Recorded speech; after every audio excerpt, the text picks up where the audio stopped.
Buongiorno a tutti, sono Paolo Pervellini della Da Vinci Immobiliare. In questa puntata vedremo alcuni particolari che rendono questo appartamento di 26 anni molto interessante. Queste sono le tubazioni in rame che hanno una durata molto elevata. Questi sono i serramenti in legno con il doppio vetro.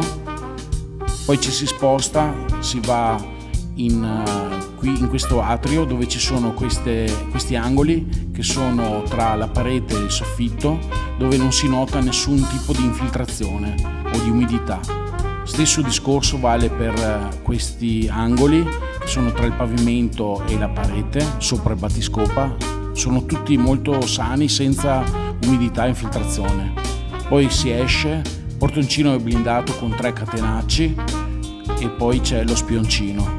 Si scende, si va nel piano interrato dove c'è la cantina, tra pavimento e la parete nessuna infiltrazione. Stesso discorso anche per il garage, come vedete non ci sono infiltrazioni, non c'è umidità e l'edificio è molto sano.